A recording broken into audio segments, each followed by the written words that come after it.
So for this one, they are asking us to find the area of the shaded region. Well, this hexagon, it's a regular hexagon, is inscribed in the circle. So we know it's going to be area of the circle minus the area of the hexagon. Well, they give us the radius, which is nice, so we can find out the area of the circle, because it's pi times my radius squared.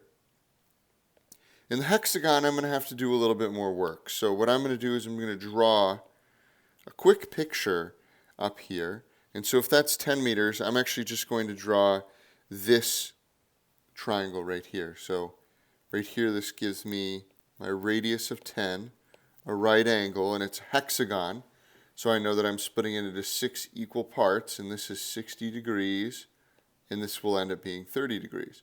And so that's something that we've already covered before. So from here, if I choose 60 degrees as my angle, well, this is my opposite, this is my adjacent, and this is my hypotenuse.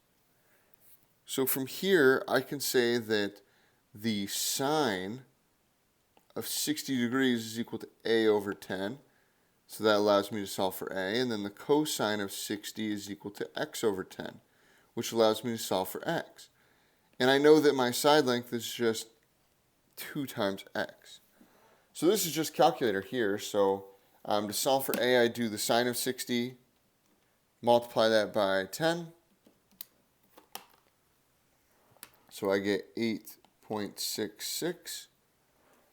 For the half of my side length, or x here, I do the cosine of 60, multiply by 10, and I get 5, which means that s is equal to 10. So I'm going to use these pieces to solve for the area of the hexagon. So it would be minus 1/2 my apothem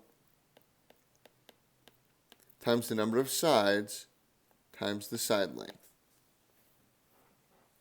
So from here, this is 100 pi minus, well, 0.5 times 8.66 times 6 times 10, 259.80.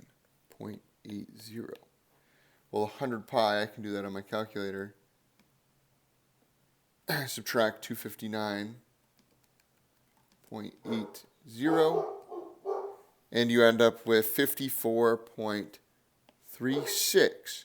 And this has got to be meters squared based on the unit. So this is the area shaded.